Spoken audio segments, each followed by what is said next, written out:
نحمده ونصلي ونسلم على رسوله الكريم اما بعد فاعوذ باللہ من الشیطان الرجیم بسم اللہ الرحمن الرحیم قد افلح المؤمنون الذین هم فی صلاتهم خاشعون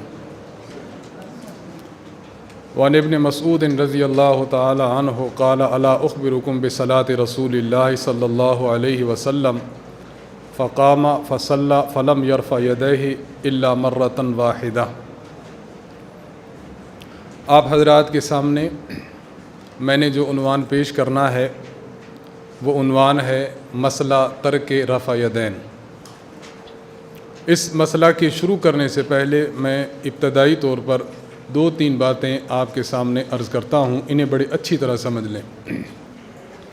ہم اپنے مسئلے کا عنوان آپ کے سامنے جو پیش کر رہے ہیں یہ عنوان ہے مسئلہ ترک رفع یدین۔ استاد محترم حضرت متکلم اسلام مولانا محمد الیاس گھمن دامت برکاتہم عالیہ آپ فرماتے ہیں کہ باطل نے اتنی محنت کی ہے کہ اس نے اپنے عنوان اس امت کو اور ان لوگوں کو دیے ہیں۔ اگر ہمارا مسئلہ چلتا ہے تو ہمارے لوگ بھی بعض مرتبہ کہہ دیتے ہیں کہ آج رفع یدین پر بات ہوگی، جبکہ رفع یدین یعنی ہاتھوں کو اٹھانا یہ مخالفین کا موقف ہے، ہمارا موقف ترک رفع یدین ہے۔ اس لیے ہمیں چاہیے کہ ہم اپنے موقف اور اپنے عنوان کو عام کریں۔ آج کس پر بات ہوگی؟ آج بات ہوگی ننگے سر نماز پڑھنے پر، جبکہ ننگے سر نماز پڑھنے پر بات نہیں، بات ہوتی ہے سر ڈھانپ کر نماز پڑھنے پر۔ آج عنوان کیا ہوگا؟ اونچی آواز میں آمین کہنا، جبکہ یہ تو نہیں ہے، یہ تو مخالف کا موضوع ہے۔ ہمارا عنوان کیا ہے؟ آمین آہستہ کہنا۔ موضوع چلتا ہے ایک ہاتھ سے مصافحہ، حالانکہ ایک ہاتھ سے مصافحہ نہیں، ہمارا موضوع کیا ہونا چاہیے؟ دو ہاتھ سے مصافحہ۔ ہم عنوان کیا اختیار کرتے ہیں؟ بعض احباب یہ عنوان اختیار کر لیتے ہیں کہ جرابوں پر مسح کرنے پر ہماری گفتگو ہوگی، جبکہ آپ جرابوں پر مسح نہ کہیں، آپ عنوان اختیار کریں کہ آج موضوع پر مسح کا عنوان ہوگا، اس پر آج بات ہوگی۔ میں نے آپ حضرات کی خدمت میں عرض کیا کہ پہلی بات تو ہمیں یہ سمجھنی چاہیے کہ ہم جب عنوان اختیار کریں تو عنوان اپنا ہو۔ آج گفتگو کی کس پر؟ سینہ پر ہاتھ باندھنا، جبکہ عنوان کیا ہے؟ ناف کے نیچے ہاتھ باندھنا۔ آپ نے فائلیں خریدی بھی ہیں اور مزید آپ نے لینی بھی ہیں، آپ اس میں عنوانات دیکھیں تو عنوانات ایسے ہیں کہ جو ہمارے موقف کی ترجمانی کرتے ہیں، نہ کہ مخالفین کے موقف کی۔ تو پہلی بات آپ حضرات نے یہ سمجھنی ہے کہ ہم جب عنوان اختیار کریں تو عنوان اپنا اختیار کریں، تو ہمارا عنوان کیا ہوگا؟ نماز میں ہاتھوں کو نہ اٹھانا، یعنی ترک رفع یدین فی الصلاۃ۔ دوسری بات سمجھیں، دوسری بات یہ ہے کہ بعض مرتبہ آپ کے علاقے میں گفتگو ہوگی، آپ کے علاقے میں کوئی آپ سے پھڈا کرے گا، کسی مسئلے پر الجھے گا۔ مثال یہی میں عرض کرتا ہوں کہ ترک رفع یدین کے مسئلے پر آپ سے الجھے گا اور کہے گا کہ آؤ ہم سے مناظرہ کرو، آؤ ہم سے گفتگو کرو، آؤ مل بیٹھتے ہیں، تم اپنے دلائل دو میں اپنے دلائل دیتا ہوں، لوگوں کو جمع کرتے ہیں۔ استاد محترم حضرت متکلم اسلام حافظہ اللہ تعالی فرماتے ہیں کہ علاقے میں اس حوالے سے، گفتگو کے حوالے سے کام کی ترتیب کیا ہونی چاہیے، چونکہ ہمارا موضوع ترک رفع یدین ہے اور کام کی ترتیب اس سے متعلق ہے، اس لیے میں اس کی ہلکی سی وضاحت کر رہا ہوں۔ ہمارے علاقوں میں اگر کسی بندے نے آپ سے یہ کہا کہ آؤ مناظرہ کرو ترک رفع یدین پر، تو مناظرے کے لیے ڈائریکٹ آپ نے دوڑ نہیں پڑنا کہ فوراً دو کتابیں اٹھائیں اور آپ اس کے پاس جا دھم کے کہ آؤ مجھ سے بات کرو۔ اس کے لیے جو مرکز کی ترتیب ہے اس کو ذرا اچھی طرح سمجھ لیں۔ مرکز کی ترتیب یہ ہے کہ جب آپ کو کوئی گفتگو کے لیے بلائے تو آپ نے فریق مخالف سے گفتگو شروع کرنے سے قبل 3 اقدام کرنے ہیں، 3 اقدام۔ پہلا قدم آپ نے یہ اٹھانا ہے، آپ ان کو کہیں کہ وہ لڑکے اور وہ افراد جن کو فریق مخالف کے اس فرد نے اپنے نرغے میں لینے کی کوشش کی ہے، ان کو شبہات میں ڈال دیا ہے، سوالات ان پر کرتا ہے اور ان کو اپنے دلیلیں دیتا ہے، ان 5 10 15 20 لڑکوں کو بٹھاؤ ہمارے سامنے، ہم تربیتی نشست کریں گے، اس میں 2 گھنٹے لگ جائیں، 3 گھنٹے لگ جائیں، 4 گھنٹے لگ جائیں، ہم یہ مسئلہ، مثال ترک رفع یدین کا مسئلہ، ہم ان لڑکوں کو اچھی طرح سمجھائیں گے، ہم ان کو سمجھائیں گے کہ اصل مسئلہ ہمارے درمیان اور ان کے درمیان ہے کیا۔ نفس اختلاف کیا ہے؟ دلائل تو بات کی بات ہیں، نفس اختلاف کیا ہے؟ جب تک ہمارے ان متشوش لڑکوں اور افراد کے سامنے نفس مسئلہ کھل کر نہیں آئے گا، ہمارے جو ہی حضرات ہیں فریق مخالف کے دلائل سے ہمیشہ گھبراتے رہیں گے۔ لیکن اگر آپ ان کے سامنے اپنے مسئلے کو اور ان کے موقف کو بالکل واضح کر دیں، پھر آپ کے افراد آپ کا ساتھ دیں گے کہ واقعی اس نے 10 دلیلیں پڑھی ہیں لیکن موضوع پر ایک دلیل بھی نہیں پڑھی۔ میں آپ کی خدمت میں عرض کر رہا ہوں، مثال کے طور پر آپ نے ان 10-15 لڑکوں کی نشست لی، آپ بیٹھے ہیں اور آپ نے مسئلہ سمجھایا کہ فریق مخالف کا رفع یدین یعنی رفع یدین کرنے کے متعلق جو موقف ہے اس کی 5 شقیں ہیں، 5 شقیں۔ نمبر 1، نماز میں رفع یدین کرنے کے متعلق احادیث میں جو الفاظ آئے ہیں یہ ہیں فی الرکوع والسجود، یہ الفاظ بھی آئے ہیں، فی کل رفع و خفض، ہر اونچ نیچ، یہ الفاظ بھی آئے ہیں، اور یہ الفاظ بھی آئے ہیں بین السجدتین کہ 2 سجدوں کے درمیان جب آپ بیٹھتے ہیں 2 سجدوں میں۔ تو حدیث کے الفاظ میں رکوع میں بھی آیا، سجود میں بھی آیا، ہر اونچ نیچ میں رفع یدین کرنا آیا۔ یہ کل 28 مقامات بنتے ہیں۔ فریق مخالف ان 28 مقامات میں سے 4 رکعت نماز کے ان 28 مقامات سے 10 مقام پر تو رفع یدین کرتا ہے اور 18 مقامات پر رفع یدین نہیں کرتا۔ شروع میں رفع یدین کرے گا پہلی رکعت کے شروع میں تکبیر تحریمہ کا، نمبر 2 تیسری رکعت کو اٹھنے کے بعد، تیسری رکعت یعنی 2 رکعتیں پڑھ کر جب اٹھا تیسری رکعت کے لیے اس تیسری رکعت میں یہ رفع یدین کرتا ہے۔ کتنے ہو گئے؟ 2۔ رکوع کو جاتے ہوئے اور رکوع سے سر اٹھاتے ہوئے رفع یدین کرتا ہے۔ 4 رکعت نماز میں کتنے رکوع ہیں؟ 4، تو 4 کو 2 میں ضرب دیں، 4 2 8، 8 رفع یدین یہ ہو گئے، اور 2 رفع یدین پہلی رکعت والے اور تیسری رکعت کے شروع والے۔ اب 10 مقامات کی رفع یدین فریق مخالف کرتا ہے اور 18 مقامات کی رفع یدین فریق مخالف نہیں کرتا۔ تو آپ ان لڑکوں کو اور ان افراد کو، ان حضرات کو یہ سمجھائیں کہ ان کے عمل کی پہلی شق کیا ہے؟ 10 مقامات کی رفع یدین کا اثبات، 18 مقامات کی رفع یدین کی نفی۔ نمبر 2، ان لوگوں کا دعویٰ یہ ہوتا ہے کہ یہ لوگ رفع یدین کو یا تو فرض کہتے ہیں یا واجب کہتے ہیں، یعنی اس پر اصطلاحی حکم لگانا۔ مسعود احمد صاحب ہیں، انہوں نے کتاب لکھی ہے رفع یدین فرض ہے، یہ کتاب کا خود عنوان ہے، رفع یدین فرض ہے۔ رئیس محمد ندوی ان کے وکیل سلفیت ہیں بنارس کے، انہوں نے ایک کتاب لکھی ہے کہ سلفی تحقیقی جائزہ۔ اس کتاب میں انہوں نے لکھا ہے کہ تمام حنفیہ دیوبندیہ کی نماز میں جب وہ رکوع میں جاتے ہیں اور رکوع سے سر اٹھاتے ہیں تو اس فرض کو نہ نبھانے کی وجہ سے ان کی نماز باطل اور کل عدم ہوتی ہے۔ تو انہوں نے ایک فتویٰ کیا دیا کہ رفع یدین کرنا فرض ہے۔ پہلی چیز کیا ہوئی؟ 18 مقامات کی نفی اور 10 مقامات کا ثبوت۔ نمبر 2، یہ رفع یدین کرنا فرض ہے۔ نمبر 3، ان کا دعویٰ یہ ہوتا ہے کہ حضور علیہ الصلوۃ والسلام نے رفع یدین کیا تھا اور وفات تک کیا تھا۔ حضور علیہ السلام کی آخری نماز بھی رفع یدین کے ساتھ تھی۔ مطلب یہ نکلا اب انہوں نے ایسی دلیل پیش کرنی ہے جس میں وفات تک کے الفاظ ہوں، یعنی ایسی دلیل پیش کریں جس میں دوام ہو۔ صرف نفس ثبوت یہ الگ چیز ہے، دوام یہ بالکل الگ چیز ہے۔ میں آپ کو اس کی عام مثال دیتا ہوں، رفع یدیہ، ان رسول اللہ صلی اللہ علیہ وسلم رفع یدیہ، نبی علیہ الصلوۃ والسلام نے رفع یدین کیا۔ اس سے کیا ثابت ہوتا ہے؟ ثبوت رفع یدین یا دوام رفع یدین؟ اس سے ثبوت رفع یدین ہے۔ معلوم یہ ہوا آپ نے اپنے افراد کو سمجھانا ہے کہ اصل ان کا دعویٰ ثبوت کا نہیں، ہمارا جھگڑا اور ان کا جھگڑا ثبوت میں نہیں، اصل گفتگو دوام میں ہے۔ ایسی دلیل پیش کریں جس سے رفع یدین کا دوام ثابت ہو۔ نمبر 4، ان کے دلیلیں کتنی ہیں؟ 2۔ نمبر 1 اللہ کا فرمان، نمبر 2 رسول اللہ صلی اللہ علیہ وسلم کا فرمان۔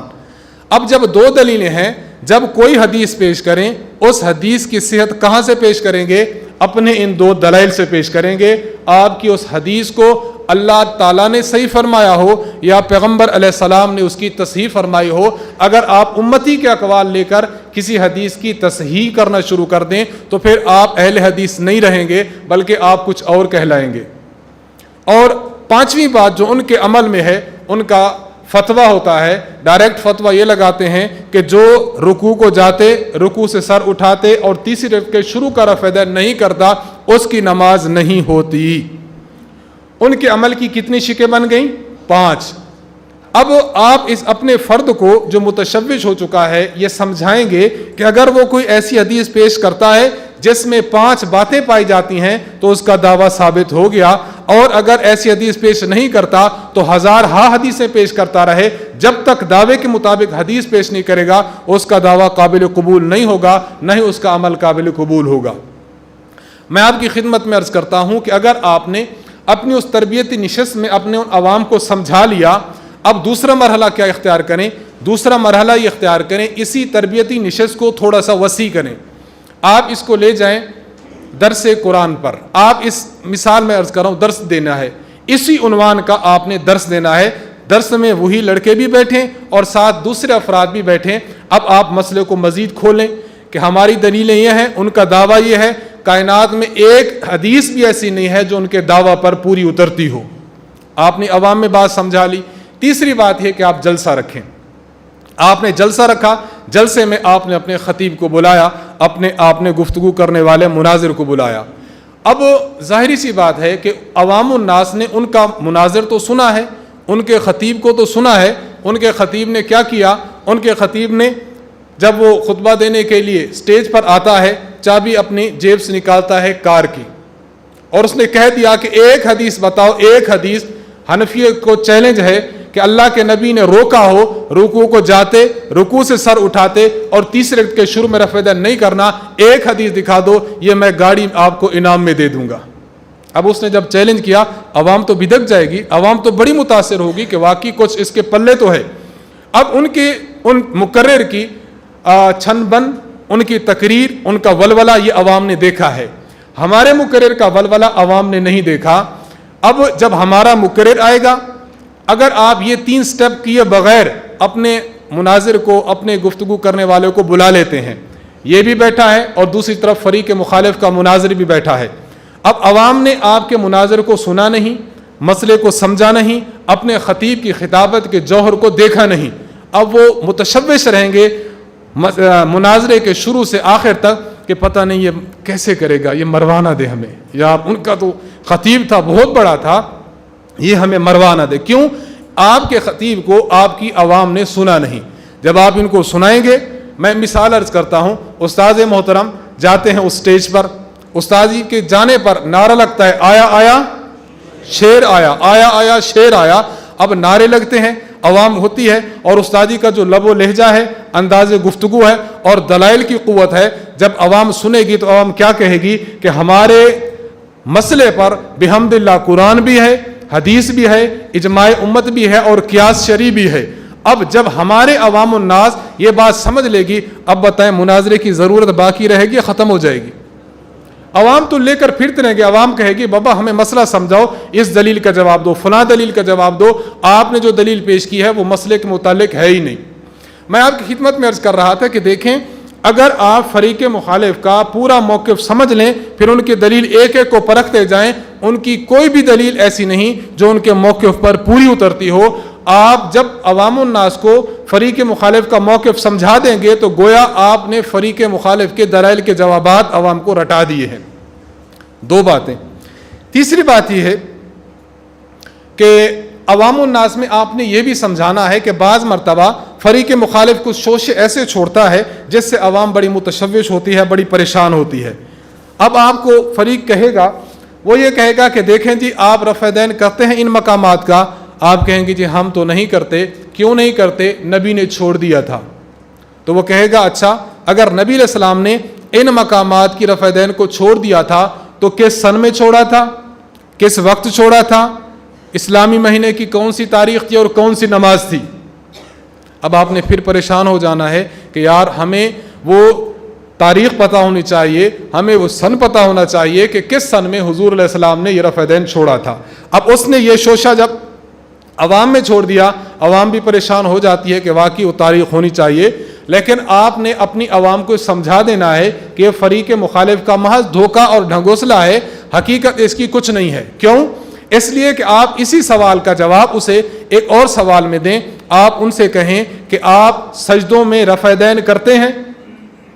وہ جواب دیں گے کہ ہم سجدوں میں رفع دین نہیں کرتے. آپ ان سے پوچھتے ہیں کہ حضور علیہ السلام سجدوں میں رفع دین کرتے تھے؟ کہتے ہیں جی کرتے تھے، پھر حضور علیہ السلام نے سجدوں میں رفع دین کرنا چھوڑ دیا تھا. آپ ان کو کہیں آپ ہمیں یہ بتائیں حضور علیہ السلام نے سجدوں میں رفع دین کب چھوڑا تھا، کس صدی میں چھوڑا تھا، کس سن میں چھوڑا تھا، کس نماز میں چھوڑا تھا اور کس تاریخ کو چھوڑا تھا. جو جواب آپ کا ہوگا وہی جواب ہمارا ہوگا. اب آپ عوام کو سمجھائیں گے، عوام آپ کی سمجھ جائے کہ واقعی یہ صرف ان کی سازش اور ڈھنگوسلہ ہے، اس کا حقیقت سے کوئی تعلق نہیں ہے. استاذ محترم فرماتے ہیں ایک مرتبہ بیان کے بعد چٹ جس طرح آتی ہے کہ فریق مخالف یہ کہتے ہیں کہ آپ نبی علیہ الصلوۃ والسلام کا حکم دکھا دو کہ حضور علیہ الصلوۃ والسلام نے فرمایا ہو کہ آپ نبی علیہ الصلوۃ والسلام سے منع دکھا دیں کہ جناب رسول اللہ صلی اللہ علیہ وسلم نے ان مقامات کی رفع دین کرنے سے روکا ہو. استاد جی فرماتے ہیں کہ میں نے ان کو کہا کہ اچھا اگر ہم سے منع کی دلیل مانگتے ہیں ہم آپ سے کہتے ہیں کہ وہ حدیث دکھا دو جس میں حضور علیہ السلام نے فرمایا ہو کہ تم رکوع کو جاتے، رکوع سے سر اٹھاتے اور تیسری رکعت کے شروع کا رفع دین کیا کرو. حضور علیہ الصلوۃ والسلام سے ان مقامات کی رفع دین کا کرنا تم دکھا دو، منع ہم دکھا دیں گے. اب آپ بتائیں وہ رفع دین کیا عمر دکھا سکتا ہے؟ نہیں دکھا سکتا. میں عرض کر رہا تھا یہ تین باتیں تمہیدی طور پر اختصار کے ساتھ میں نے پیش کی ہیں، صرف یہ بات آپ کو سمجھانے کے لیے کہ کسی بھی علاقے میں اور کسی بھی جگہ پر جب آپ نے مسئلے پر گفتگو کرنی ہے تو عوام الناس کو ان تمہیدی گفتگو کے لیے آپ نے کیسے تیار رکھنا ہے. اب آتے ہیں نفس مسئلہ کی طرف. ہم اہل السنت والجماعت احناف کا موقف یہ ہے کہ پنجگانہ نماز میں ہم صرف شروع میں رفع دین کرتے ہیں تکبیر تحریمہ کے وقت، باقی مقامات کا ہم رفع دین نہیں کرتے، چاہے وہ مقام رکوع جانے کا ہو، چاہے رکوع سے اٹھنے کا ہو، چاہے سجدوں میں جانے کا ہو، سجدوں سے اٹھنے کا ہو، اونچ نیچ کا ہو یا تیسری رکعت کے شروع کا ہو. تمام مقامات کی رفع دین پنجگانہ نماز میں ہم صرف شروع میں کرتے ہیں، باقی مقامات کی رفع دین نہیں کرتے. اور فریق مخالف کا موقف یہ جو 5 چیزیں تھیں، یہ 5 چیزیں میں نے آپ کی خدمت میں عرض کر دی ہیں. یہاں فائل میں آپ دیکھیں لکھا ہوا ہے، حوالہ بھی موجود ہے، بلکہ حوالے موجود ہیں کہ ان کے حضرات نے رفع دین کے متعلق یہ موقف اختیار کیا ہے کہ رکوع کو جاتے ہوئے، رکوع سے سر اٹھاتے ہوئے اور تیسری رکعت کے شروع میں رفع دین کرنا یہ فرض مانتے ہیں اور واجب مانتے ہیں. حوالہ جات آپ کے سامنے موجود ہیں. اہل سنت والجماعت احناف کا جو اصول فقہ کی کتابوں میں ہمارے جو استدلال کے لیے دلیلیں لکھی گئی ہیں، پہلی دلیل ہماری کتاب اللہ ہے. کتاب اللہ سے ترک رفع دین ثابت ہے. سورۃ المؤمنون آیت نمبر 1 اور 2 میں اللہ تعالیٰ ارشاد فرماتے ہیں قد افلح المؤمنون الذین هم فی صلاتهم خاشعون. مومن کامیاب ہو گئے جو اپنی نمازوں میں خشوع اختیار کرتے ہیں. اس سے پتہ چلا کہ کامیاب مومن کی کامیاب نماز اور اللہ کے ہاں مقبول نماز وہ ہوگی کہ جس میں وہ خشوع سے کام لیتا ہے. خشوع کسے کہا جاتا ہے؟ اس کی تفسیر حضرت عبداللہ بن عباس رضی اللہ تعالی عنہما سے ان کی تفسیر ہے تنویر المقباس فی تفسیر ابن عباس. صفحہ نمبر 212 میں تفسیر میں حضرت ابن عباس یہ فرماتے ہیں، آپ فرماتے ہیں مخبتون متواضعون لا یلتفتون یمینا ولا شمالا ولا یرفعون ایدیہم فی الصلاۃ. آپ فرماتے ہیں خاشعون سے مراد کون لوگ ہیں؟ خاشعون سے مراد وہ لوگ ہیں مخبتون متواضعون، عاجزی کرتے ہیں، انکساری کرتے ہیں، لا یلتفتون یمینا ولا شمالا، نہ ہی دائیں طرف دیکھتے ہیں نماز میں نہ ہی بائیں طرف دیکھتے ہیں، ولا یرفعون ایدیہم فی الصلاۃ، اور نہ نماز میں رفع دین کرتے ہیں.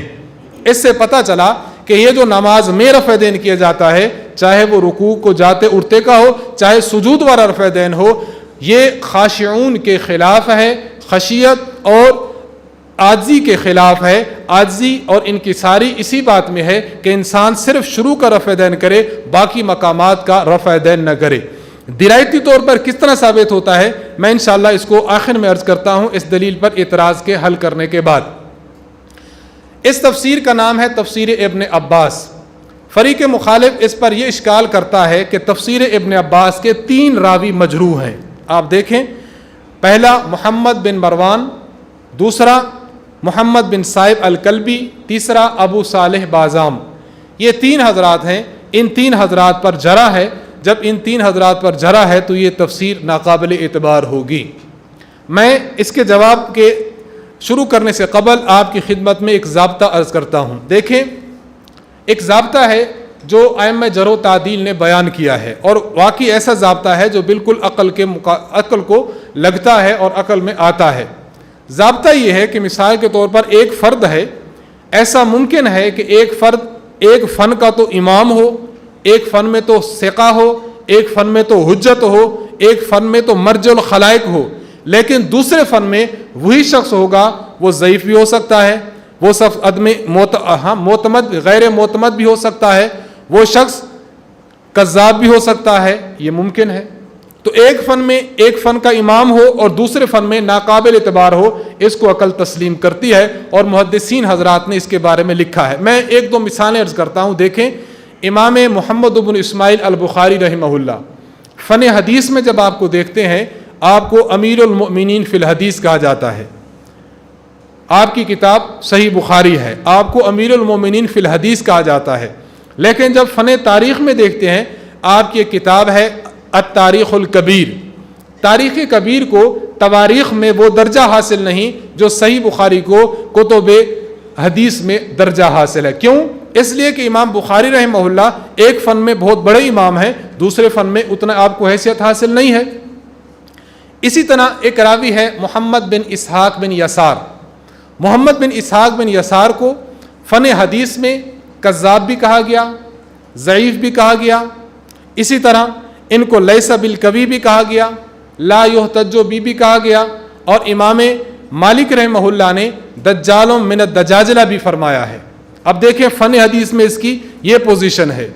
لیکن اگر آپ اس کو فن مغازی میں دیکھتے ہیں، فن مغازی میں اس کو امام اور مرجع کہا گیا ہے اور حجت سے تعبیر کیا گیا ہے.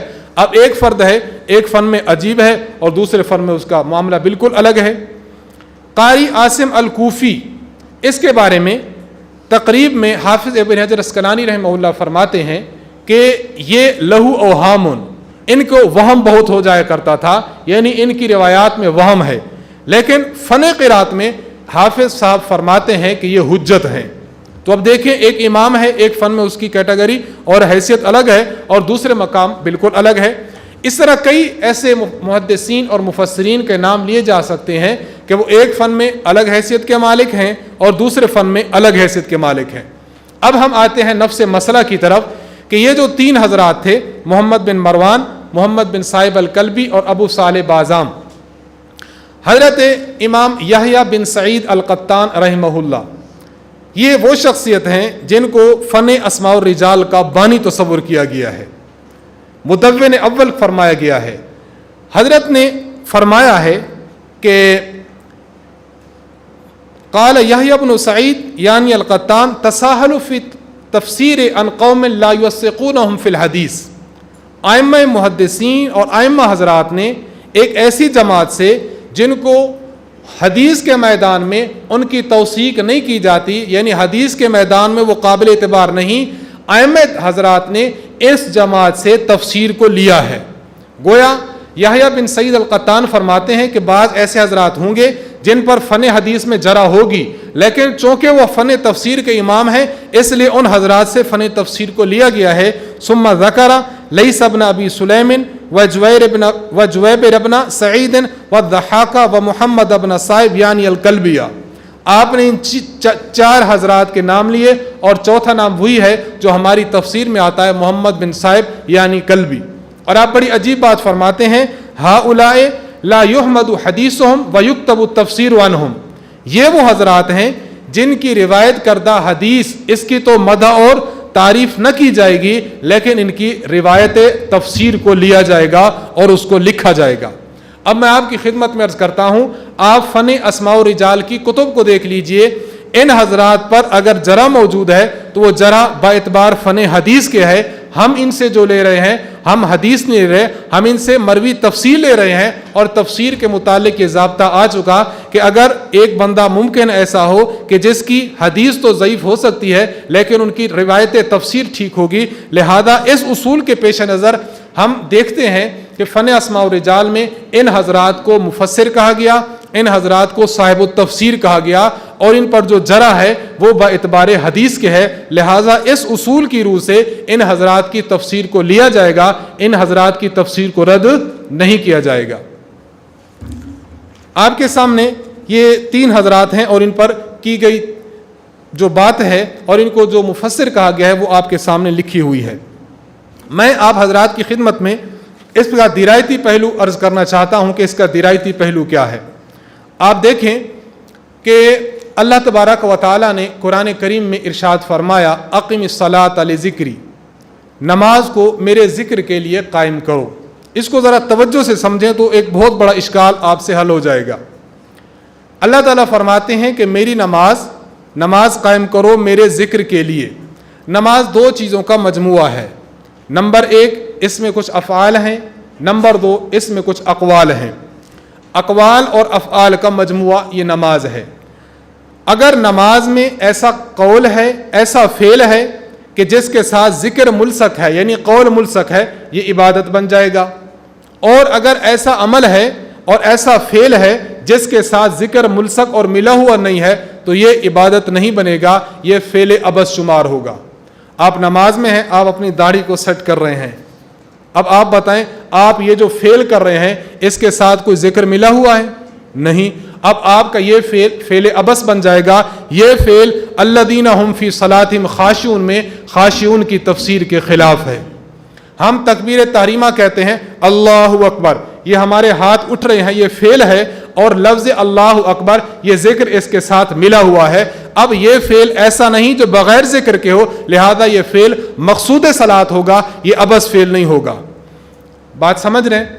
میں آپ سے عرض کرتا ہوں, آپ رکوع میں جاتے ہیں, رکوع میں جاتے ہوئے آپ ایک انتقال کرتے ہیں رکوع والا. نمبر 2 آپ اللہ اکبر کہتے ہیں. اللہ اکبر ذکر ہے, یہ انتقال فعل ہے. اب فعل کے ساتھ ذکر ملا ہوا ہے, رکوع کرنا عبث نہیں ہوگا.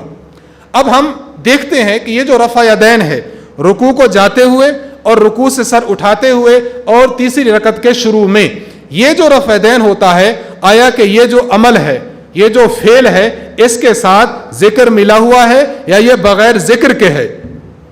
اب ہم دیکھتے ہیں جو بندے رکوع کو جاتے ہوئے رفع یدین کرتے ہیں وہ کریں گے, ہاتھ اٹھائیں گے اور اللہ اکبر کہتے ہوئے رکوع میں جائیں گے. یہ جو اللہ اکبر ہے, یہ چونکہ انہوں نے ہیئت قیام سے ہیئت رکوع کی طرف انتقال کیا, یہ ان کا فعل ہو گیا, اور لفظ اللہ اکبر یہ اس فعل کے ساتھ ملا ہوا ہے. تو معلوم ہوا رکوع کے ساتھ اللہ اکبر ملا ہوا ہے, لیکن جو رفع یدین کر رہے ہیں, رفع یدین صرف فعل ہے, اس کے ساتھ ذکر ملا ہوا نہیں ہے. جب آپ رکوع سے اٹھتے ہیں, سمی اللہ لمن حمیدہ کہا, یہ انتقال کیا, آپ نے قوما کیا, یہ ربنا لک الحمد کہا, اس وقت یہ رفع یدین کرتے ہیں, اس رفع یدین کے ساتھ بھی ذکر ملا ہوا نہیں ہے. یہی حال ہے جب یہ تیسری رکعت میں اٹھتے ہیں, اٹھتے ہوئے اللہ اکبر کہتے ہوئے اٹھیں گے تو یہ انتقال کیا قیام کی طرف, اس کے لیے اللہ اکبر کہا, لیکن اس کے ساتھ آپ دیکھ لیجئے رفع یدین کرتے ہیں, اس کے ساتھ ذکر ملا ہوا نہیں ہے. اب الذین هم فی صلاتہم خاشعون اقم الصلاۃ لذکری, ان دونوں کو ملانے سے بات سمجھ آتی ہے کہ شروع کا رفع یدین ایسا ہے جس میں فعل بھی ہے اور اس کے ساتھ ذکر بھی ہے. اقم الصلاۃ لذکری کے تحت خشوع کے موافق ہوگا, خشوع کے مخالف نہیں ہوگا. لیکن رکوع کو جاتے ہوئے, رکوع سے سر اٹھاتے ہوئے اور تیسری رکعت کے شروع میں آپ جو رفع یدین کرتے ہیں, یہ رفع یدین ایسا ہے جو حرکت تو موجود ہے لیکن اس کے ساتھ ذکر نہیں ہے. اقم الصلاۃ لذکری کا تقاضا پورا نہیں کر رہا, اس لیے الذین هم فی صلاتہم خاشعون کے مخالف ہونے کی وجہ سے اس آیت سے میں جو عرض کر رہا ہوں کہ ابن عباس بہت بڑے مفسر ہیں, انہوں نے جو فرمایا کہ جو نماز میں رفع یدین نہیں کرتے, اس سے معلوم ہوا کہ ان مقامات کا رفع یدین خشوع کے منافی ہے, نہیں کرنا چاہیے. آپ کو کوئی بات سمجھ آئی؟ اب آپ ایک اشکال کریں گے, آپ کے ذہن میں آئے گا کہ پھر ہم قنوت کے وقت رفع یدین کرتے نہیں کرتے؟ ہم تو قنوت کے وقت رفع یدین کرتے, پھر وہ بھی منافی ہے, خشوع ہونا چاہیے. ہم جب عیدین پڑھتے ہیں، عیدین میں بھی ہم رفع یدین کرتے ہیں، تو وہ بھی منافی خشوع ہونا چاہیے. اس کو آپ کہتے ہیں کہ ٹھیک ہے، آپ اگر میری بات سمجھ چکے ہوں تو آپ کو جواب دینا بہت آسان ہوگا. آپ جب قنوت کے لیے اللہ اکبر کہتے ہیں، آپ کہتے ہیں اللہ اکبر، آپ نے ہاتھ اٹھائے، عمل کیا، فعل کیا، اس فعل کے ساتھ ذکر اللہ اکبر ملا ہوا یا نہیں ملا ہوا؟ ملا ہوا ہے، لہذا خشوع کے منافی نہیں، خشوع کے موافق ہے. آپ جاتے ہیں عید پڑھنے، عید پڑھانے، آپ عید میں اللہ اکبر اللہ اکبر اللہ اکبر، آپ یہ جو رفع یدین کرتے ہیں اس کے ساتھ ذکر ملا ہوا ہے نہیں ملا ہوا؟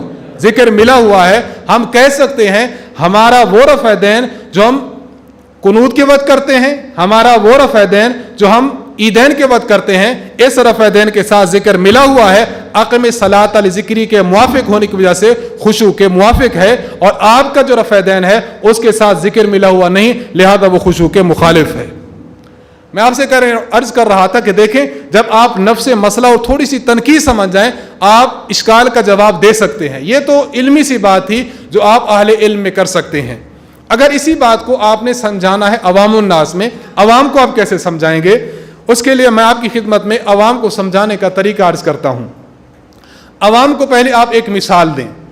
آپ ایک مثال دیں کہ دیکھیں، مثال کے طور پر ایک مجمع ہے اور ایک خطیب خطبہ دے رہا ہے، تقریر کر رہا ہے. خطیب صاحب نے سب کو کہا کہ بیٹھ جائیے.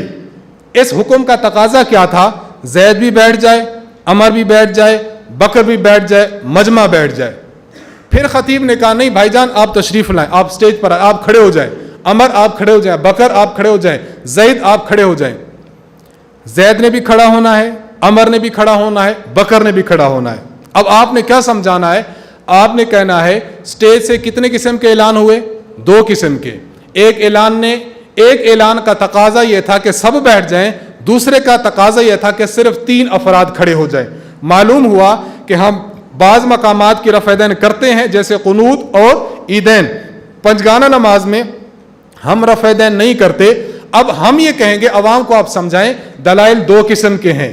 ایک وہ دلائل ہیں جن میں رفع یدین سے منع آیا ہے، اس منع کا تقاضا یہ تھا کہ قنوت کی رفع یدین بھی نہ کی جاتی، ان دلائل کا تقاضا یہ تھا عیدین کی رفع یدین بھی نہ کی جاتی. لیکن خاص دلائل آ گئے، ان خاص دلائل کی وجہ سے ان خاص دلائل میں، ان خاص نمازوں میں ہم رفع یدین کرتے ہیں. تو عام دلائل کی وجہ سے عام نمازوں میں رفع یدین چھوڑ دیتے ہیں، خاص دلائل کی وجہ سے خاص نمازوں میں رفع یدین کرتے ہیں. اب دیکھیں کتنا آسان ہے، اگر اس طرز پر عوام کو سمجھائیں آپ کی عوام بہت اچھی طرح سمجھے گی. امام بخاری رحمہ اللہ کی کتاب ہے جز رفع یدین، اس میں حدیث نمبر 162 حضرت عمر بن خطاب رضی اللہ عنہ کے بارے میں آتا ہے. حضرت عمر بن خطاب جب آپ قنوت پڑھتے تھے تو اس وقت آپ رفع یدین کرتے تھے. معلوم یہ ہوا کہ قنوت کے وقت رفع یدین کی خاص دلیل آ گئی، اس کا تقاضا یہ کہ اس وقت کرنا چاہیے. اسی حدیث سے متصل بعد والی حدیث نمبر 163 حضرت عبداللہ ابن مسعود رضی اللہ عنہ سے ہے. حضرت ابن مسعود وتر کی آخری رکعت میں قل هو اللہ احد پڑھتے تھے، اس کے بعد رفع یدین کرتے تھے، پھر قنوت پڑھتے تھے، پھر آپ رکوع میں جاتے تھے. تو میں عرض کر رہا ہوں اسی طرح سنن طحاوی میں یہ دلیل موجود ہے کہ آپ نے عیدین کی نماز میں رفع یدین کرنا ہے. خیر، میں آپ کی خدمت میں عرض کر رہا تھا کہ دیکھیں قرآن کریم کی اس آیت سے ثابت ہوا کہ رفع یدین پنجگانہ نماز میں نہیں کرنا چاہیے. تفسیر نمبر 2 حضرت امام حسن بصری رحمہ اللہ تعالی آپ بھی اسی آیت کی تفسیر میں فرماتے ہیں خاشعون الذین لا یرفعون ایدیہم فی الصلاۃ الا فی التکبیرۃ الاولی. خاشعون وہ لوگ ہیں جو صرف شروع نماز میں رفع یدین کرتے ہیں، پھر پوری نماز میں رفع یدین نہیں کرتے. تفسیر سمرقندی جلد نمبر 2 صفحہ نمبر 408. یہ تو میں نے آپ کی خدمت میں بات عرض کی ہے قرآن کریم اور قرآن کریم کی تفسیر کے حوالے سے. اب میں آپ کی خدمت میں احادیث پیش کرنے لگا ہوں. احادیث موقوف مرفوع بھی ہوں گی، اسی طرح موقوف بھی ہوں گی اور مقطوع بھی ہوں گی. حدیث مرفوع میں آپ کے سامنے جو حدیث پیش کر رہا ہوں حضرت امام دارقطنی رحمہ اللہ تعالیٰ کی کتاب ہے کتاب العلل جلد نمبر 4 صفحہ نمبر 106. اس میں حضرت علی رضی اللہ عنہ کی مرفوع حدیث ہے. حضرت علی رضی اللہ عنہ فرماتے ہیں ان النبی صلی اللہ علیہ وسلم انہ کان یرفع یدیہ فی الصلاۃ فی اول الصلاۃ ثم لا یعود، حضرت علی رضی اللہ عنہ حضور علیہ الصلوۃ والسلام کا عمل پیش کرتے ہیں، پیغمبر پاک صلی اللہ علیہ وسلم شروع نماز میں رفع دین کرتے تھے، پھر پوری نماز میں رفع دین نہیں کرتے تھے۔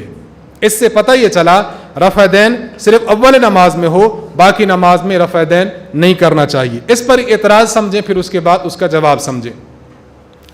اعتراض یہ ہے، آپ ذرا سند کو دیکھیں، سند کو روا عبد الرحیم ابن سلیمان عن ابی بکر النحشلی، یہ ابو بکر النحشلی یہ اس حدیث کا مرکزی راوی ہے۔ ابو بکر النحشلی سے روایت کرنے والے حضرت عبد الرحیم بن سلیمان بھی ہیں، یہ صحیح بخاری، صحیح مسلم اور سنن اربعہ کے مرکزی راوی ہیں۔ عبد الرحیم بن سلیمان ایک راوی ہیں، اور ابو بکر النحشلی سے روایت کرنے والی پھر ایک اور جماعت محدثین ہے۔ اب ذرا اعتراض اچھی طرح سمجھیں۔ فریق مخالف یہ اعتراض کرتا ہے کہ امام دارقطنی رحمہ اللہ نے اس حدیث کو لکھا، لکھنے کے بعد یہ فرمایا کہ ابو بکر النحشلی سے روایت کرنے والی شخصیت حضرت امام عبد الرحیم بن سلیمان یہ اس روایت کو مرفوع پیش کرتے ہیں، جبکہ ایک جماعت محدثین ابو بکر النحشلی سے اس روایت کو موقوف پیش کرتی ہے۔ لہٰذا جماعت محدثین کے مخالفت کرنے کی وجہ سے حضرت ابو عبد الرحمن بن سلیمان کی روایت ٹھیک نہیں ہوگی۔ آپ حضرت عبد الرحمن بن سلیمان کی اس روایت کو مرفوع نہیں بلکہ موقوف سمجھیں۔ کیوں؟ اس لیے کہ جماعت محدثین نے اس کو موقوف پیش کیا ہے، لہٰذا عبد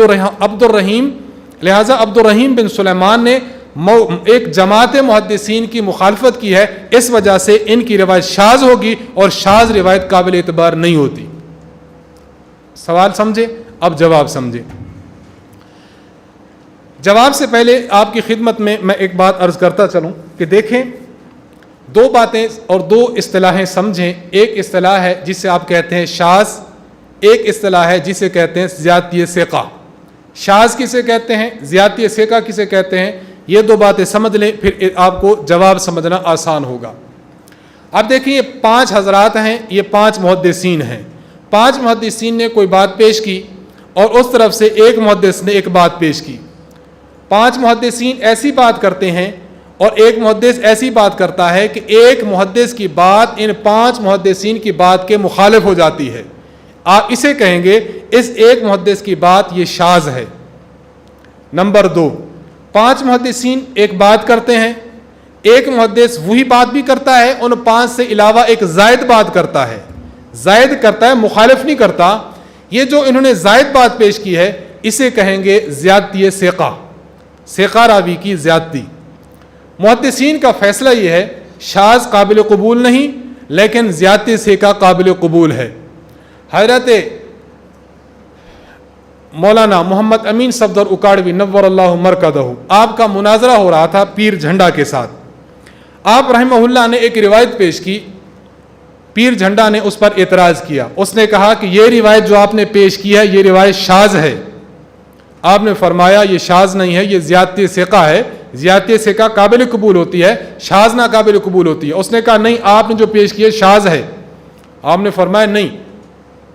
اس نے کہا کہ آپ کیسے پھر عوام کو سمجھائیں گے کہ یہ شاذ نہیں؟ انہوں نے کہا ایک منٹ ٹھہرے، میں عوام کو سمجھاتا ہوں۔ آپ نے پھر عوام کو کیسے سمجھایا؟ آپ نے فرمایا میں اپنے الفاظ میں عرض کرتا ہوں۔ دیکھیں، مثال کے طور پر میں عرض کرتا ہوں کہ صبح کی نماز فجر کی نماز ہے، فجر کی نماز پڑھائی ہے مولانا محمد الیاس گھمن صاحب نے۔ 10 بندے کہتے ہیں کہ فجر کی نماز مولانا محمد الیاس گھمن صاحب نے پڑھائی ہے۔ ہمارے ایک بھائی کہتے ہیں کہ مولانا محمد الیاس گھمن صاحب نے نہیں پڑھائی بلکہ قاری مولانا محمد اشفاق صاحب نے پڑھائی ہے۔ 10 بندوں نے کہا کہ مولانا نے پڑھائی ہے، ایک بندے نے کہا کہ نہیں قاری صاحب نے پڑھائی ہے۔ اب ایک بندے یہ 10 بندوں کی مخالفت کر رہا ہے نا، اب اس کو کہیں گے یہ شاذ ہے۔ اب ان کی بات نہیں لیں گے، اب 10 کی بات لیں گے۔ نمبر 2، 10 بندوں نے کہا صبح کی نماز مولانا محمد الیاس گھمن صاحب نے پڑھائی۔ ایک فرد نے کہا صبح کی نماز مولانا محمد الیاس گھمن صاحب نے پڑھائی، لیکن پہلی رکعت میں اما یتساءلون پڑھی، دوسری رکعت میں والشمس وضحاها پڑھی۔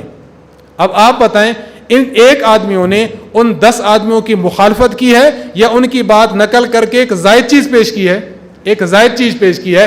زائد چیز پیش کرنے کا نام زیادتی ثقہ ہے. اب ہم جواب کی طرف آتے ہیں.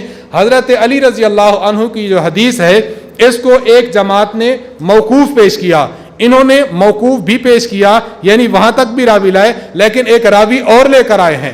اب اس کو زیادتی ثقہ کہتے ہیں, اس کو مخالفت ثقات نہیں کہا کرتے, اور زیادتی ثقہ قابل قبول ہوتی ہے. لہٰذا حضرت علی رضی اللہ عنہ کی یہ روایت مرفوع قابل قبول ہے. آپ حوالے دیکھیں, صحیح بخاری میں موجود ہے وَالزِّيَادَةُ مَقْبُولَةٌ, کہ جو زیادت ہوتی ہے وہ مقبول ہوا کرتی ہے. امام ابو عبداللہ الحاکم نے اپنی کتاب المستدرک علی الصحیحین میں فرمایا ان الزیادۃ من الثقۃ مقبولۃ, ثقہ بندے کی زیادتی یہ مقبول ہوا کرتی ہے. دوسرا جواب سمجھیں. دوسرا جواب یہ ہے کہ دیکھیں اگر اختلاف پڑ جاتا ہے, ایک محدث کہتا ہے کہ یہ روایت موقوف ہے, دوسرا کہتا ہے یہ روایت مرفوع ہے, اب کس کو ترجیح دی جائے گی؟ تو محدثین کا فیصلہ یہ ہے اگر اختلاف پڑ جائے کہ موقوف ہے یا مرفوع ہے, مقطوع ہے یا متصل ہے, تو اتصال کو اور مرفوع ہونے کو ترجیح دی جائے گی. آپ دیکھیں امام نووی رحمہ اللہ شرح مسلم میں فرماتے ہیں وَالصَّحِيحُ طَرِيقَةُ الْأُصُولِيِّينَ وَالْفُقَهَاءِ وَالْبُخَارِيِّ وَمُسْلِمٍ وَمُحَقِّقِ الْمُحَدِّثِينَ, صحیح طریقہ جو اصولیین حضرات فقہا, امام بخاری, امام مسلم اور دیگر محقق محدثین کا ہے وہ یہ ہے انہ یحکم بالرفع والاتصال, کہ جب اختلاف ہوتا ہے موقوف اور مرفوع ہونے میں تو رفع کا حکم لگایا جائے گا, اختلاف ہوتا ہے اتصال اور انقطاع میں تو اتصال کا حکم لگایا جائے گا. کیوں؟ لأنہا زیادۃ ثقۃ, کیونکہ یہ زیادتی ثقہ ہے اور زیادتی ثقہ قبول ہوتی ہے. اگلی دلیل سمجھے. یہ جو اگلی دلیل ہم پیش کر رہے ہیں فریق مخالف اس پر بھی بہت زیادہ اشکالات پیش کرتا ہے.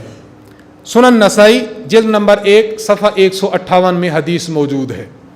حضرت عبداللہ بن مسعود رضی اللہ عنہ فرماتے ہیں الا اخبرکم بصلاۃ رسول اللہ صلی اللہ علیہ وسلم, اپنے حلقہ شاگردان میں آپ نے فرمایا کیا میں تمہیں رسول اللہ صلی اللہ علیہ وسلم کی نماز نہ دکھاؤں, یعنی کیا میں تمہیں نماز دکھاؤں؟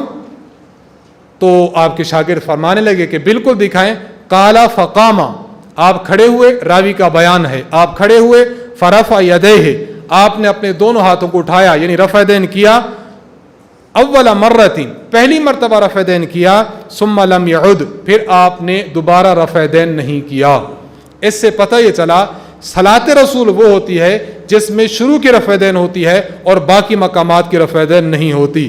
ایک بندہ ہے سیالکوٹ کا رہنے والا, نام اس کا ہے محمد صادق سیالکوٹی, اس نے کتاب لکھی, اس کا نام ہے صلاۃ الرسول. ہم کہتے ہیں ایک صلاۃ الرسول وہ ہے جو صادق سیالکوٹی پیش کرتا ہے, ایک صلاۃ رسول وہ ہے جو نبی کا صحابی پیش کرتا ہے. ہم کون سی لیں گے, سیالکوٹ والے کی یا صحابی رسول کی؟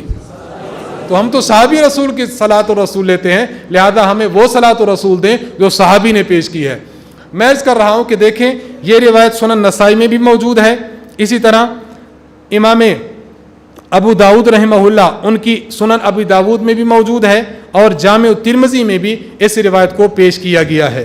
اس روایت پر دو اشکالات ہیں, ذرا ان کو سمجھ لیں. اشکال نمبر 1 یہ ہے, امام ترمذی رحمہ اللہ تعالی حدیث پیش کی, انہوں نے یہی حدیث نقل کی. اس حدیث کو پیش کرنے کے بعد اس حدیث کو حدیث حسن صحیح فرمایا. اس کے بعد آگے جا کر امام ترمذی رحمہ اللہ فرماتے ہیں کہ حضرت عبداللہ بن مبارک فرماتے ہیں کہ حضرت ابن عمر رضی اللہ تعالی عنہ ان کی جو حدیث ہے وہ حدیث تو ثابت ہے, لیکن حضرت ابن مسعود رضی اللہ عنہ کی جو حدیث ہے ان النبی صلی اللہ علیہ وسلم لم یرفع الا فی اول مرتين, یہ حدیث ثابت نہیں ہے. لہذا تم حنفی حضرات حضرت عبداللہ بن مسعود کی حدیث پیش کرتے ہو جس پر حضرت عبداللہ بن مبارک جیسا بڑا جوان کہہ رہا ہے یہ حدیث ثابت نہیں ہے. تو حنفی لوگ غیر ثابت حدیث پیش کرتے ہیں, ہم ثابت حدیث پیش کرتے ہیں. عوام فیصلہ کر لے کس کی بات مانیں گے, ثابت والوں کی یا غیر ثابت والوں کی. اب ظاہری بات ہے دیکھنے میں یہ بہت بڑا اشکال ہے. عوام بھی کہتی ہے کہ بہت بڑے محدث نے جب اشکال پیش کیا ہے تو ضرور حدیث میں کچھ نہ کچھ ہوگا. تقریباً 2 رمضان گزر چکے ہیں, ایک بندہ یہاں پر آیا تھا, اس نے یہ اعتراض پیش کیا تھا میں نے ان کے سامنے حدیث کی ہی کتاب جامع ترمذی رکھ دی. میں نے کہا کہ 2 سطر پہلے حضرت امام ترمذی رحمہ اللہ اس حدیث کو حسن اور ایک نسخہ میں حسن صحیح کہہ رہے ہیں. اسی روایت کو حضرت عبداللہ بن مبارک رحمہ اللہ اس کو کہہ رہے ہیں کہ ثابت نہیں ہے. مجھے آپ بتائیں کس کی بات مانیں؟ اگر آپ عبداللہ بن مبارک کی بات مان لیتے ہیں کہ غیر ثابت ہے، معلوم ہوگا کہ حضرت امام ترمذی نے غیر ثابت کو حدیث سے صحیح اور حسن کہا ہے. آپ امام ترمذی پر کیا حکم لگائیں گے؟ نمبر 2، امام ترمذی رحمہ اللہ نے حدیث کو تو حسن صحیح کہا، عبداللہ بن مبارک غیر ثابت مانتے ہیں. آپ اس پر حضرت عبداللہ بن مبارک پر کیا حکم لگائیں گے؟ آپ یقین جانیے بالکل منہ اس کا دیکھنے والا ہو گیا، بالکل خاموش ہو گیا. میں نے کہا اگر ابن مبارک کو آپ بچانا چاہیں، حضرت امام ترمذی ہاتھ سے جاتے ہیں، ترمذی کو بچانا چاہیں، ابن مبارک ہاتھ سے جاتے ہیں. اب بتائیں آپ کس کو لیں گے اور کس کو چھوڑیں گے؟ آپ نے اعتراض تو کر دیا لیکن اب جواب دینا اب آپ کے ذمہ ہے. یقین جانے بالکل خاموش ہو گیا. میں عرض کر رہا ہوں کہ دیکھیں اس کے 2 جوابات ذہن میں رکھ لیں. پہلا جواب یہ ہے کہ ہم نے جو حدیث پیش کی ہے یہ حدیث ہے حضرت عبداللہ بن مسعود رضی اللہ عنہ نے حضور علیہ السلام کی نماز کا نقشہ اپنے شاگردوں کو نماز پڑھ کے نماز کا نقشہ دکھایا. اس کے ہم کہہ سکتے ہیں یہ حدیث فعلی ہے. نمبر 2، حضرت عبداللہ بن مسعود رضی اللہ عنہ کی حدیث کے وہ الفاظ جس پر عبداللہ بن مبارک رحمہ اللہ نے جرح کی ہے، یہ وہ الفاظ ہیں ان النبی صلی اللہ علیہ وسلم لم یرفع الا فی اول مرۃ. حضرت نبی علیہ السلام کے نماز کو حضرت عبداللہ بن مسعود پڑھ کر نہیں دکھا رہے بلکہ زبانی بتا رہے ہیں حضور علیہ السلام نے صرف شروع میں رفع دین کیا. معلوم یہ ہوا کہ حدیثیں 2 آ گئیں. نمبر 1 جس میں ابن مسعود نے نقشہ پیش کیا، نمبر 2 ابن مسعود نے نقشہ پیش نہیں کیا، زبانی بتایا ہے کہ حضور نے شروع میں رفع دین کیا. اب ہم دیکھتے ہیں جب حدیثیں 2 آ چکی ہیں، آپ کے سامنے لکھا ہوا ہے سنن نسائی میں نقشہ پیش کرنے والی یعنی فعلی حدیث ہے، جامع ترمذی میں نقشہ پیش کرنے والی یعنی فعلی حدیث ہے، اور سنن طحاوی میں یہ نقشہ پیش کرنے والی حدیث نہیں بلکہ قولی حدیث ہے. اب ہم دیکھتے ہیں حضرت عبداللہ بن مبارک رحمہ اللہ تعالی آپ کے الفاظ جس حدیث پر آپ نے جرح کی ہے کہ یہ ثابت نہیں ہے، یہ کس روایت سے ملتے ہیں. اب آپ دیکھیں، آپ فرماتے ہیں وَلَمْ يَثْبُتْ حدیث ابن مسعود رضی اللہ عنہ ان النبی صلی اللہ علیہ وسلم لم یرفع الا فی اول مرۃ.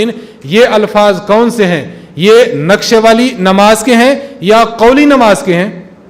یہ قولی نماز کے ہیں. معلوم یہ ہوا ہم نے مسئلے کو تھوڑا کھولا تو عبداللہ بن مبارک رحمہ اللہ تعالیٰ کا اعتراض فعلی اور نقشے والی حدیث پر نہیں بلکہ ان کا اعتراض اس حدیث پر ہے جس میں ابن مسعود نے قولاً پیش کیا ہے. سمجھ گئے منشأ اعتراض کیا تھا؟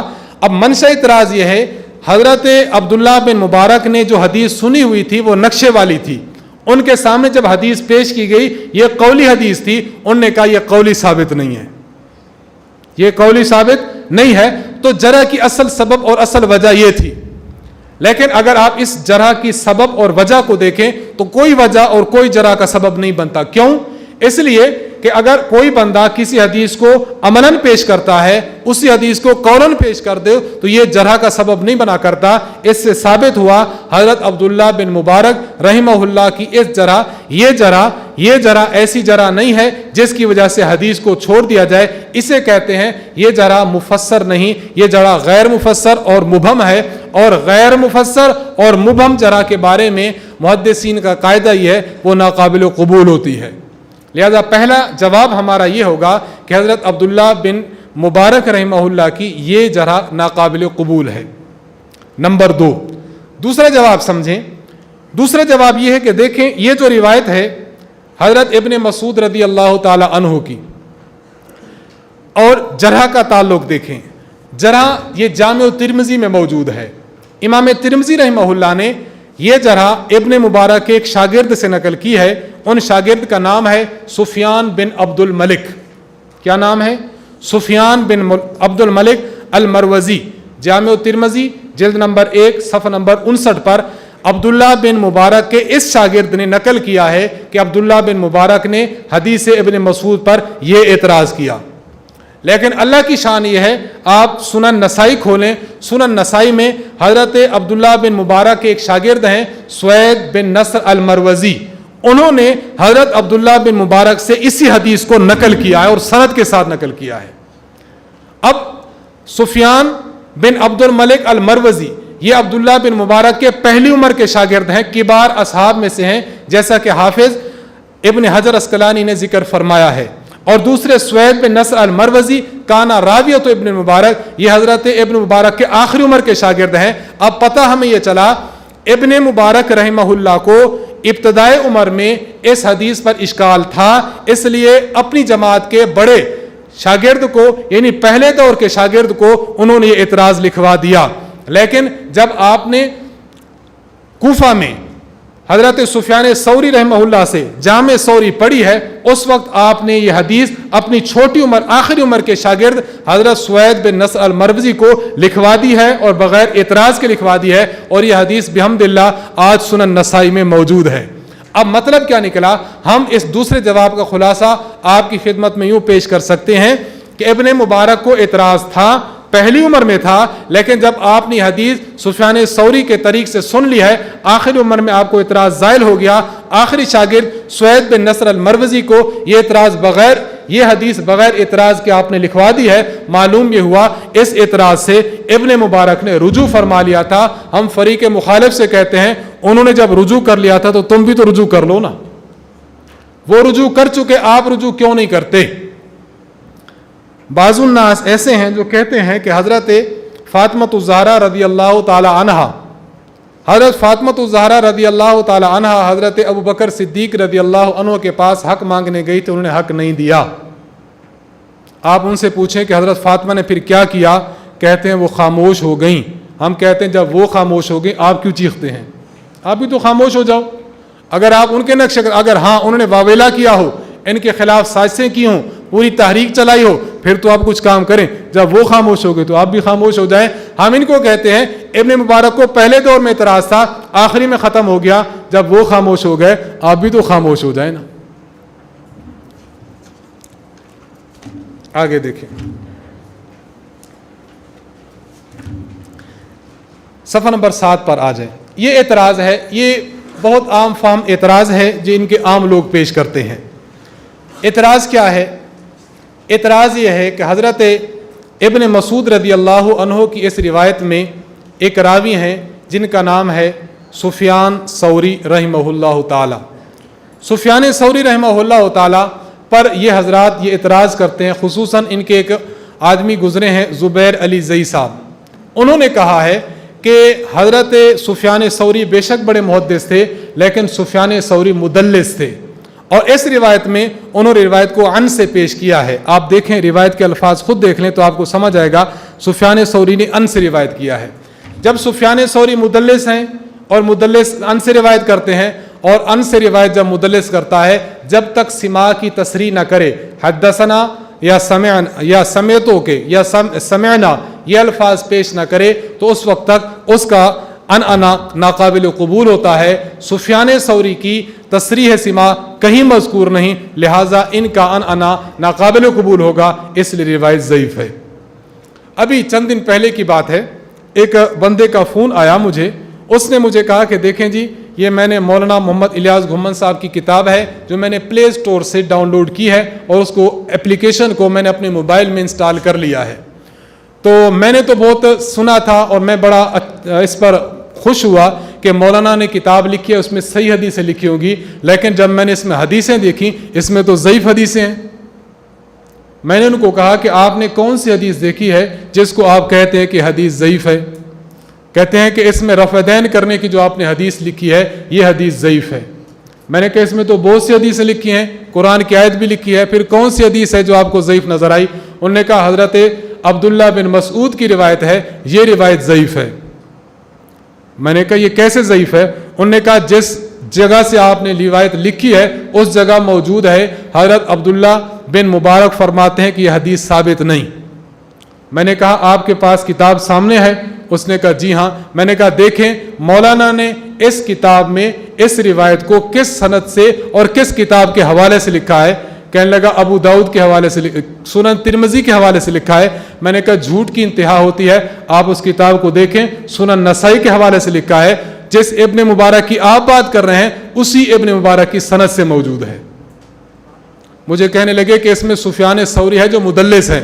میں نے ان کو کہا مجھے یہ پہلے بتائیں مدلس کیا ہوتا ہے اور مدلس کے کتنے طبقات ہیں، سفیان ثوری کس طبقے کا مدلس ہے، مجھے آپ یہ بتائیں، اگلی بات بعد میں کرتے ہیں۔ آپ مدلس نہیں مانتے؟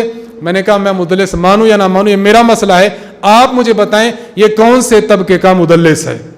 ہماری بات یقین جانیے کوئی آدھا گھنٹہ چلتی رہی، لیکن اس بندے نے یہ نہ بتایا کیوں۔ اس کے سامنے تو ایسی کوئی فائل ہوگی یا یہ کمپیوٹر کھول کے بیٹھا ہوگا، کسی نے کہہ دیا مدلس ہے تو یار لوگوں نے کہا مدلس ہے، یہ تحقیق کرنے کی زحمت نہ ہوئی کہ کون سے درجے کا مدلس ہے، یہ پتہ نہیں کہ کون سے درجے کا مدلس ہے۔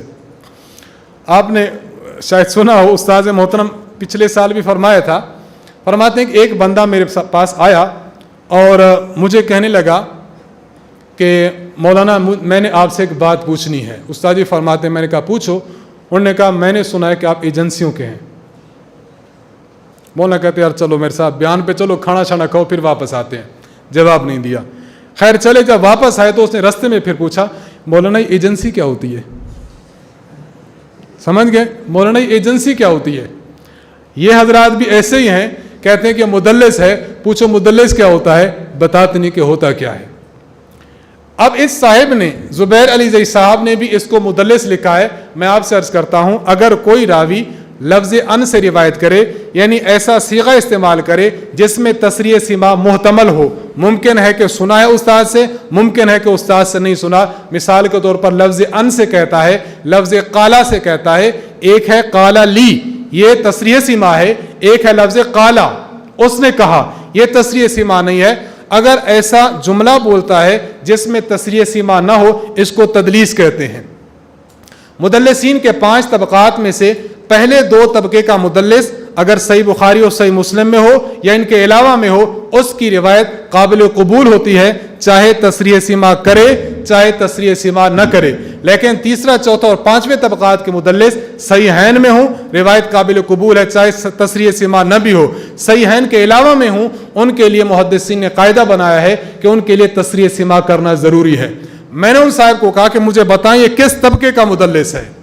اگر یہ دوسرے طبقے کا مدلس ہے اور واقعی دوسرے کا ہے تو پھر اعتراض بالکل غلط ہے۔ کیوں؟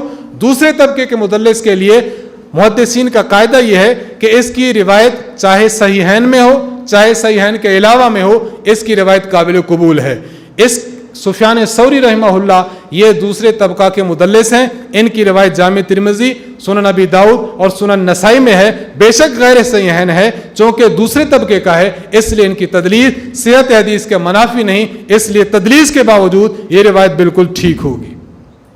اور میں آپ کی خدمت میں عرض کرتا چلوں کہ سفیان ثوری رحمہ اللہ تعالیٰ کو جن لوگوں نے دوسرے طبقے کا مانا ہے ان میں آپ دیکھ لیں امام ابو سعید العلائی، انہوں نے جامع التحصیل میں، اسی طرح حافظ ابن حجر اسقلانی رحمہ اللہ اپنی طبقات المدلسین میں، اور ابن العجمی رحمہ اللہ نے التعلیق الامین علی کتاب تبیین لاسماء المدلسین میں سفیان ثوری رحمہ اللہ کو دوسرے طبقے کا مدلس مانا ہے۔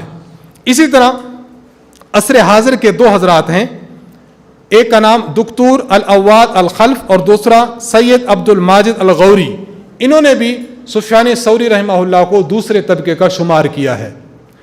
اور اللہ کی شان یہ بدیع الدین راشدی صاحب موصوف کے استاد، ان کے استاد نے بھی سفیان ثوری رحمہ اللہ کو دوسرے طبقے کا مدلس شمار کیا، اور حافظ محمد یحییٰ گوندلوی غیر مقلد صاحب، انہوں نے بھی سفیان ثوری رحمہ اللہ کو دوسرے طبقے کا مدلس شمار کیا ہے۔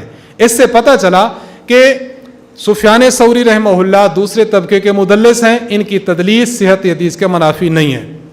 اور دوسرا جواب یہاں پر موجود ہے، دوسرا جواب یہ ہے بالفرض و تقدیر، اگر یہ تیسرے طبقے کے مدلس بھی ہوں تو مدلس کے لیے ایک اور قاعدہ بھی ہے، اگر مدلس کی متابعت کوئی اور راوی کر رہا ہو، یعنی جس سند سے یہ پیش کر رہے ہیں اگر کسی اور بندے نے اسی سند کے ساتھ یا اس کے علاوہ کسی اور سند کے ساتھ اس روایت کو نقل کیا ہو تو پھر یہ راوی تدلیس ختم ہو جاتی ہے، اب روایت میں تقویت آ جاتی ہے۔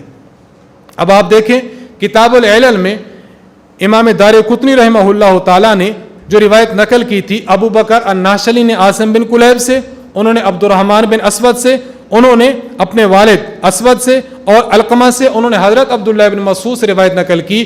یہی روایت حضرت سفیان ثوری رحمہ اللہ تعالیٰ نے عاصم بن کلیب کی سند کے ساتھ نقل کی ہے. تو حضرت عبداللہ بن مسعود رضی اللہ عنہ کی روایت کو نقل کرنے والے محض سفیان ثوری نہیں ہیں، بلکہ ان کے ساتھ ابو بکر الناشری بھی موجود ہیں، جنہوں نے آ کر ان کی مطابقت تامہ کر ڈالی. یعنی جس سند سے انہوں نے پیش کیا اسی سند سے ابو بکر الناشری نے پیش کی، لہٰذا تدلیس کا الزام سفیان ثوری سے ختم ہو گیا. اب یہ روایت بالاتفاق صحیح اور حجت قرار پاتی ہے.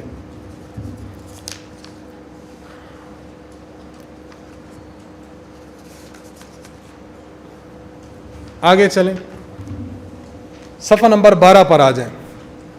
وقت چونکہ تھوڑا ہے، میں احادیث آپ کے سامنے بس چیدہ پیش کر رہا ہوں. یہ جو آپ کے پاس دلیل نمبر 10 لکھی ہے نا، اسی کو دیکھ لیں. اخبار الفقہاء والمحدثین، امام ابو عبداللہ محمد بن حارث الخشنی القیروانی رحمہ اللہ تعالی، متوفی 361 ہجری. آپ کی کتاب کا نام اخبار الفقہاء والمحدثین، صفحہ نمبر 214 ہے. حضرت عثمان بن سوادہ رحمہ اللہ کا ترجمہ مطلب ان کی ہسٹری، ان کے حالات لائے ہیں. ان کے حالات کے تحت انہوں نے ایک حدیث نقل کی ہے. اب اس حدیث کو سمجھیں، آپ کو روایات کا سارا اختلاف ختم ہوتا نظر آئے گا. روایت کیا ہے؟ حضرت عبداللہ بن عمر رضی اللہ عنہما سے روایت ہے، فرماتے ہیں کنا مع رسول اللہ صلی اللہ علیہ وسلم بمکہ نرفع ایدینا فی بدء الصلاۃ وفی داخل الصلاۃ عند الرکوع. ہم جب حضور علیہ الصلوۃ والسلام کے ساتھ مکہ مکرمہ میں تھے تو ہم نماز کے شروع کرنے کے وقت اور رکوع والے رفع دین کیا کرتے تھے. فلما ہاجر النبی صلی اللہ علیہ وسلم الی المدینہ، حضور علیہ السلام نے مکہ سے مدینہ ہجرت فرمائی. تارک رفع الیدین فی داخل الصلاۃ عند الرکوع، چلتے چلتے حضور علیہ السلام نے رکوع والے رفع دین کو چھوڑ دیا. وثبت علی رفع الیدین فی بدء الصلاۃ، اور حضور علیہ السلام شروع نماز والے رفع دین پر قائم اور دائم رہے. اس سے معلوم یہ ہوا حضرت عبداللہ بن عمر رضی اللہ عنہ فرمانا یہ چاہتے ہیں کہ رفع دین ہوتا رہا ہے، رفع دین کے ثبوت سے انکار نہیں، لیکن ہم یہ عرض کرتے ہیں رفع دین ہوتا رہا، مکہ میں بھی ہوتا رہا. حضور علیہ السلام مدینہ تشریف لائے، مدینہ میں بھی کچھ عرصہ چلتا رہا، لیکن آخر کار ابن عمر رضی اللہ عنہ کی اس روایت کی وجہ سے آخر کار ایسا ہوا حضور علیہ السلام نے رکوع وغیرہ والے تمام رفع دین چھوڑ دیے. صرف شروع کا رفع دین ایسا تھا جس پر حضور علیہ السلام قائم اور دائم رہے، اور آپ علیہ الصلوۃ والسلام نے اسی وفات فرمائی ہے. میں آپ کی خدمت میں عرض کرتا ہوں، دیکھیں وثبت علی رفع الیدین، حضور علیہ السلام نے آ کر رفع دین رکوع والے چھوڑ دیے اور اس پر آپ قائم رہے. اس سے پتہ یہ چلا کہ حضور علیہ الصلوۃ والسلام کا آخری عمل کون سا ہے، رفع دین کرنے والا یا ان مقامات کی رفع دین چھوڑنے والا؟ ان مقامات کی رفع دین کو چھوڑنے والا. میں آپ کی خدمت میں عرض کرتا ہوں کہ ہم نے شروع میں جو آپ کی خدمت میں 5 باتیں عرض کی ہیں نا، کہ ان لوگوں کے ذمہ ثبوت رفع دین نہیں ہے کہ رفع دین فلاں مقام پر حضور نے کیا، نہیں، ان کے ذمہ ہے دوام رفع دین، آخر عمر تک رفع دین کا کرنا یہ دکھا دیں، اور وہ کسی بھی روایت صحیح روایت میں موجود نہیں ہے.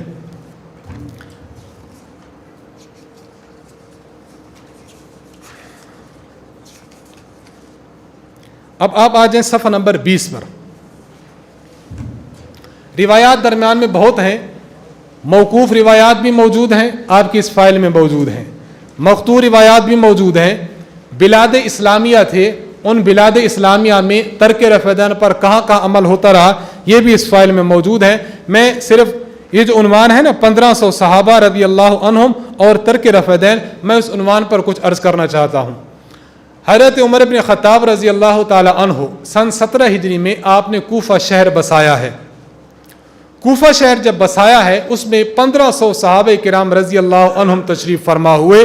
کوفہ شہر میں 1500 صحابہ موجود ہیں. اس کے علاوہ تابعین کی کثیر تعداد موجود ہے، جن میں بڑے بڑے مفسر، بڑے بڑے محدث موجود ہیں.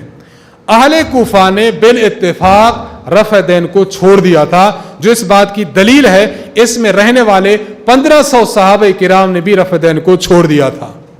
اگر کوئی بندہ آپ سے کہے کہ فلاں فلاں صحابی رفع دین کرتا ہے، آپ ان کو کہیں آپ کے پاس تو 2 ہوں گے، ہمارے پاس 1500 صحابہ موجود ہیں۔ کتنے صحابہ موجود ہیں؟ 1500 صحابہ۔ استاذ محترم حضرت متکلم اسلام مولا محمد الیاس گھمن دامت برکاتہم، آپ فرماتے ہیں کہ میں ایک جگہ گیا، وہاں پر ایک بابا جی موجود تھے، تو ان کے پاس ان کی جماعت کا، فریق مخالف کی جماعت کا ایک بندہ آتا تھا اور عشر وغیرہ لے جاتا تھا۔ یہ بابا جی استادی کے بیانات سنا کرتے تھے، تو کہتے ایک مرتبہ وہ بندہ آیا اور اس نے آ کر مجھ سے بحث شروع کی رفع دین کے کرنے پر یا رفع دین کے نہ کرنے پر، بحث شروع ہو گئی۔ تو یہ دلیل ہے، یہ دلیل ہے، یہ دلیل ہے، 2-4 اس نے دلیلیں پیش کی۔ تو اس بابا جی نے اس سے پوچھا کہ بیٹا مجھے بتاؤ کہ حضور کے صحابہ کتنے صحابہ سے رفع دین کرنا ثابت ہے؟ اس نے کہا مثال 50 صحابہ ہیں جنہوں نے رفع دین کی ہے۔ ان بابا جی نے کہا کہ مجھے بتاؤ صحابہ کی کل تعداد کتنی ہے؟ اس نے کہا صحابہ کی تعداد 1,24,000 ہے۔ اس نے کہا 50 تیرے ہو گئے، باقی میرے ہو گئے۔ ان 10 قیدے زیادہ نے، رفع دین کرنے والے زیادہ ہیں یا نہ کرنے والے زیادہ ہیں؟ آپ سمجھ گئے بات؟ اب بالکل وہ خاموش ہو گیا۔ استاد جی فرماتے میں نے اس سے پوچھا پھر کیا ہوا؟ تو بابا نے کہا پھر وہ لگا جو لیا۔ پھر کیا مطلب؟ پھر وہ چلتا بنا، پھر اس کے ساتھ میرے سامنے اس نے کوئی بات نہ کی۔ میں عرض کر رہا ہوں کہ 1500 صحابہ کرام رضی اللہ تعالی عنہم ایسے ہیں کہ کوفہ شہر میں پائے جاتے ہیں، اور شہر کوفہ والے تمام حضرات نے رفع دین چھوڑ دیا تھا۔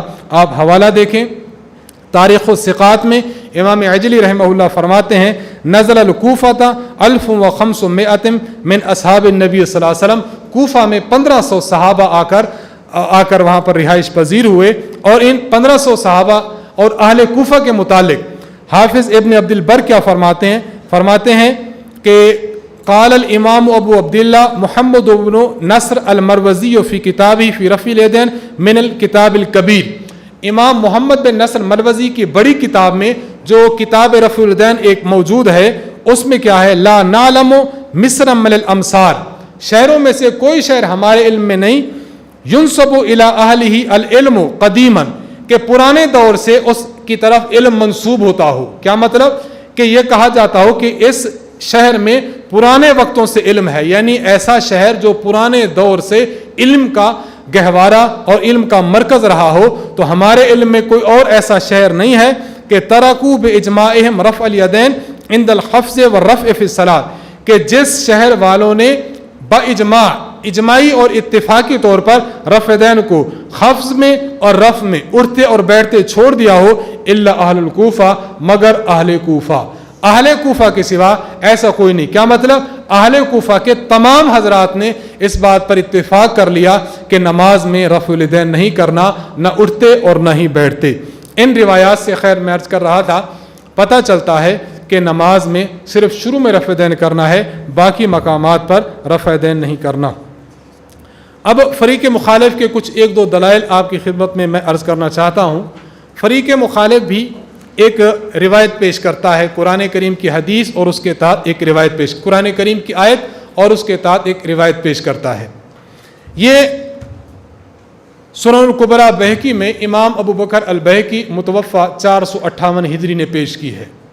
آپ روایت کے الفاظ کو اچھی طرح سمجھیں، اس کے تمام طرق کو اچھی طرح سمجھیں، پھر آپ کو بات سمجھ آئے گی کہ یہ فریق مخالف کی دلیل کیسے بنی ہے۔ یہ فریق مخالف کے مخالف آتی ہے، ان کے موافق نہیں آتی۔ حضرت علی کرم اللہ وجہ فرماتے ہیں لما نزلت هذه الآیت علی رسول اللہ صلی اللہ علیہ وسلم انا اعطیناک الکوثر فصل لربک وانحر، حضور علیہ السلام پر جب انا اعطیناک الکوثر فصل لربک وانحر یہ آیت نازل ہوئی تھی، قال النبی صلی اللہ علیہ وسلم نے جبریل، حضور علیہ السلام نے جبریل کو فرمایا ما هذه النہیرہ التی امرنی بہا ربی عز وجل، اے جبریل مجھے بتائیں یہ نہیرہ کیا چیز ہے، یہ ذبح کیا چیز ہے جس کا مجھے اللہ تعالیٰ نے، میرے رب نے حکم فرمایا ہے۔ حضرت جبریل علیہ السلام فرمانے لگے انہا لیست بنہیرہ، یا رسول اللہ یہ نہیرہ نہیں ہے۔ کیا مطلب؟ یہ ذبح والا معاملہ، قربانی نہیں ہے، ولیکنہ یأمرک اذا تحرمت للصلاۃ، اللہ آپ کو یہ فرما رہے ہیں اس آیت میں کہ جب آپ نماز کے لیے تکبیر تحریمہ کہیں ان ترفع یدیک اذا کبرت، تکبیر تحریمہ کے وقت آپ رفع دین کریں، وَإِذَا رَفَعْتَ رَأْسَكَ مِنَ الرُّكُوعِ، وَإِذَا رَكَعْتَ، جب آپ رکوع کریں اور آپ رکوع سے سر اٹھاتے ہیں تو آپ اس وقت بھی رفع دین کریں.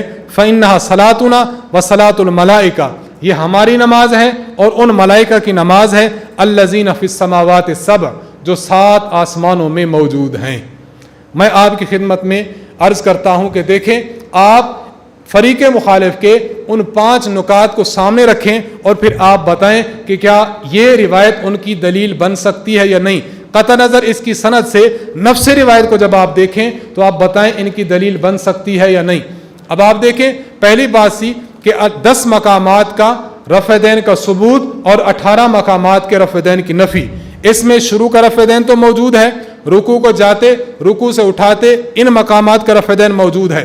4 رکعت نماز میں 4 رکوع ہیں، رکوع کو جاتے ہوئے اور رکوع سر اٹھاتے ہوئے، 4 2 8، 8 مقامات کا رفع دین ثابت ہوا. نمبر 2، اس میں صرف شروع کا رفع دین ثابت ہوا، 9 مقامات کا رفع دین ثابت ہوا. آپ مجھے اس روایت کے الفاظ میں دکھا سکتے ہیں کہیں تیسری رکعت کے شروع کا رفع دین موجود ہے؟ 9 مقامات کا رفع دین ہے، 10ویں مقامات کا رفع دین نہیں. اسی طرح 18 مقامات کے رفع دین کی نفی بھی نہیں. نمبر 2، رفع دین فرض ہے، اس روایت میں موجود ہے؟ بولیے نا، موجود نہیں ہے. نمبر 3، رفع دین کو جناب رسول اللہ صلی اللہ علیہ وسلم، اس روایت کو حضور علیہ السلام نے یا اللہ تعالیٰ نے صحیح فرمایا ہو، کیا موجود ہے؟ موجود نہیں ہے. نمبر 4، اس روایت میں یہ ہو کہ جو شخص ان مقامات کی رفع دین کو نہیں کرتا اس کی نماز نہیں ہوتی، کیا یہ موجود ہے؟ نہیں. کیا اس میں یہ بات موجود ہے حضور علیہ السلام آخر عمر تک، وفات تک رفع دین کرتے رہے، کیا یہ بات موجود ہے؟ اب آپ بتائیں، جب آپ کے سامنے روایت آتی ہے آپ خوف زدہ کیوں ہوتے ہیں؟ آپ سینہ تان کر یہ بات فرمائیں کہ آپ کے عمل کی کوئی ایک شک اس بات میں موجود ہو، ہم آپ کو رفع دین ماننے کو تیار ہیں. آپ پیش تو کرو نا، ہم احادیث کے منکر اور احادیث کے مخالف نہیں، لیکن آپ پیش تو کریں. جب آپ پیش کر ہی نہیں سکتے اور آپ کی روایت جو پیش کر رہے ہیں اس میں وہ چیز موجود ہی نہیں ہے، تو پھر آپ ہم سے رفع دین کرنے کا مطالبہ کیسے کرتے ہیں؟ اب عجیب بات یہ سمجھیں، اس میں 9 مقامات کی رفع دین ہے، تو گویا آسمان، 7 آسمانوں کے فرشتے کتنے مقام کی رفع دین کرتے ہیں؟ بولیے نا، 9 مقامات کی.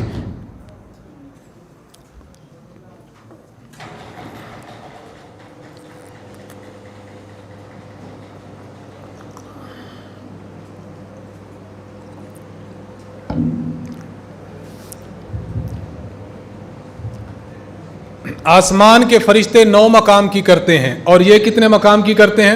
10 مقام کی. آپ بتائیں یہ ان کی دلیل بن سکتی ہے یا نہیں؟ الجھائے پاؤں یار کا زلف دراز میں، لو آپ اپنے دام میں صیاد آ گیا. یہ روایت خود آپ کے مخالف جا رہی ہے. رات ہی کی بات ہے، رات ایک بندے کا مجھے فون آیا، تقریباً 3 گھنٹے وہ بات چلاتا رہا، 3 گھنٹے. میں جو مقصودی بات عرض کر رہا ہوں، جو گفتگو تھی وہ تھی ترک قرات خلف الامام. اب چونکہ موضوع سے صرف ایک جز ریلیٹڈ ہے، میں وہ آپ سے عرض کر رہا ہوں. اس بندے نے کہا کہ صحیح مسلم میں روایت موجود ہے، حضور علیہ السلام کے صحابی حضرت ابو ہریرہ سے کسی بندے نے یہ پوچھا کہ حضرت ابو ہریرہ نے فرمایا کہ وہ نماز جس میں سورۃ الفاتحہ نہ پڑھی جائے ناقص ہے، ناقص ہے، ناقص ہے، 3 بار فرمایا. پھر آپ کے شاگرد نے کہا حضرت ہم امام کے پیچھے ہوتے پڑھ لیا کریں. آپ نے فرمایا اقرا بہا فی نفسک. آپ کو یاد ہے نا روایت، اقرا بہا فی نفسک. میں نے کہا جی اس کا معنی کریں. اس نے کہا اس کا معنی جو لکھا ہے اردو میں، اپنے دل میں پڑھا کر. میں نے کہا اسپیکر آن کریں، جو آپ کے حضرات ہیں وہ سن لیں. میں نے کہا مجھے آپ یہ بتائیں، آپ دل میں پڑھتے ہیں یا زبان سے پڑھتے ہیں؟ کہنے لگا زبان سے پڑھتا ہوں. میں نے کہا میرے بھائیو، حدیث کہہ رہے کہ دل میں پڑھو. جس طرح کہتے ہیں یار دل میں یہ بات میں کہہ رہا تھا، کیا مطلب؟ غور و فکر کر رہا تھا، اس کا زبان سے تعلق نہیں. میں نے کہا حدیث میں تو آیا ہے دل میں پڑھا کر، آپ اس کو زبان سے پڑھتے ہیں. مجھے بتائیں یہ حدیث آپ کے موافق کیسے ہوتی ہے؟ اس کے جو ساتھ بیٹھتے نے کہا ہاں ہی گال دا جواب دے، ہی گال دا جواب دے، یعنی اس بات کا جواب دو. اب وہ کہتا نہیں نہیں جی اس میں تو آتا ہے کہ تم دل میں پڑھو. میں نے کہا وہ آتا ہے لیکن دل میں تم پڑھتے نہیں. جو وہ آتا ہے وہ آپ کرتے نہیں، جو آپ کرتے ہیں وہ آتا نہیں. پھر آپ کی دلیل کیسے بنی ہے؟ خیر میں عرض کر رہا تھا کہ حضرت علی رضی اللہ عنہ کی جو تفسیری روایت ہے اس میں ایک جز بھی ایسا نہیں جو فریق مخالف کے عمل کی تائید کرتا ہو۔ مزید یہ ہے کہ یہ روایت، اللہ کی شان یہ ہے کہ ان کے حضرات نے بھی لکھا ہے یہ روایت موضوع ہے، موضوع اور من گھڑت روایت ہے، اور اس من گھڑت روایت سے یہ لوگ اپنا مسئلہ ثابت کرنا چاہتے ہیں جو ثابت ہو نہیں سکتا۔ رسول اکرم کا صحیح طریقہ نماز، ان کے مولوی صاحب ہیں رئیس محمد ندوی صاحب، انہوں نے کتاب لکھی ہے اور اس کو ایک اور طریق سے لکھا ہے۔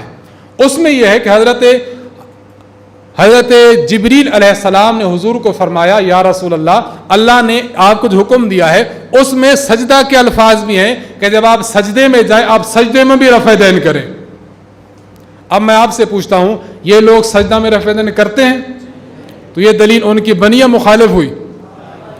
آپ ان کو کہیں بھائیو یہ جو آپ نماز پڑھتے ہیں نا یہ ملائکہ کی نماز نہیں، اگر آپ نے ملائکہ کی پیروی کرنی ہے تو پھر آپ سجدوں میں بھی رفع دین کرو، تاکہ پتہ چلے کہ ان کے بڑے بھائی تھے جو ہر اونچ نیچ میں رفع دین کرتے ہیں اور یہ چھوٹے بھائی ہیں جو ان کے نقش قدم پر چل رہے ہیں۔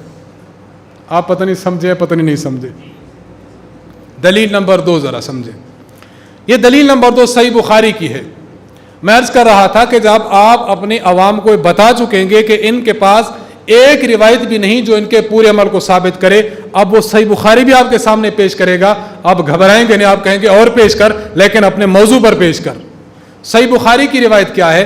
صحیح بخاری میں حضرت مالک ابن حویرث رضی اللہ تعالی عنہ کی روایت ہے، فرماتے ہیں اذا صلی، حضرت مالک بن حویرث فرماتے کے بارے میں ابو قلابہ فرماتے ہیں، یہ ہوا کہ روایت کا اولی حصہ یہ موقوف ہے، فرماتے ہیں اذا صلی کبرا، حضرت مالک بن حویرث جب نماز پڑھتے تکبیر کہتے، ورفع یدیہ اور رفع یدین کرتے تھے، وَإِذَا أَرَادَ أَن يَرْكَعَ جب رکوع کا ارادہ فرماتے رفع یدیہ تو رفع یدین کرتے، وَإِذَا رَفَعَ رَأْسَهُ مِنَ الرُّكُوعِ رکوع سے جب سر اٹھاتے رفع یدیہ رفع یدین کرتے، وحدث اور یہ بات بتاتے تھے ان رسول اللہ صلی اللہ علیہ وسلم صنع ہاکذا کہ حضور نے بھی ایسے فرمایا ہے۔ اب ہم باقی چیزوں کی طرف بعد میں جاتے ہیں، پہلے صرف اسی روایت کو دیکھ لیں، ان میں کتنے مقامات کا رفع دین ہے؟ 9 مقامات کا۔ کتنے مقامات کا؟ پہلی رکعت کا رفع دین، اور جو 4 رکوع آپ کے 4 رکوع ہیں اس میں 4 2 8 9 مقامات کا رفع دین ہے۔ اس میں تیسری رکعت کے شروع کا رفع دین موجود ہے، تو پھر آپ گھبراتے کیوں؟ آپ کہیں کہ یہ آپ کے عمل کو ثابت نہیں کرتی۔ نمبر 2، اس روایت میں ہے کہ 18 مقامات کی آپ نے اس کے علاوہ مقامات کے رفع دین نہیں کرنی، کیس روایت میں ہے؟ نمبر 2، اس روایت کو کس نے صحیح کہا، اللہ نے یا اللہ کے نبی نے؟ دکھا سکتے ہیں؟ اس روایت میں کون سے الفاظ؟ وفات تک کے الفاظ موجود ہیں؟ نہیں۔ اس روایت میں کیا یہ موجود ہے کہ رفع دین فرض ہے یا واجب ہے؟ اور 5ویں بات، جو شخص ان مقامات کی رفع دین نہیں کرتا اس کی نماز نہیں ہوتی، کیا اس روایت میں موجود ہے؟ اس روایت میں موجود نہیں ہے۔ یہ لوگ کہا کرتے ہیں کہ حضور علیہ السلام کے یہ آخری دور کے صحابی ہیں حضرت مالک بن حویرث رضی اللہ عنہ، ہم کہتے ہیں کہ آخری دور کے صحابی ہیں، آخری دور کا صحابی 9 مقامات کر رہا ہے، آپ 10 کی کر رہے ہو، اس کا مطلب آپ اس کو بھی نہیں مانتے۔ آپ نے گواہ پیش کیا، گواہ ایسا ہے جو آپ کی مخالفت کر رہا ہے لیکن آپ اس کو گواہ بنائے ہوئے ہیں، آپ کا کیسا گواہ ہے؟ میں آپ سے عرض کر رہا تھا کہ دیکھیں حضرت مالک بن حویرث رضی اللہ عنہ کے اس نفس عمل کو دیکھا جائے جو بخاری میں ہے، اس پر غیر مقلدین کا عمل نہیں۔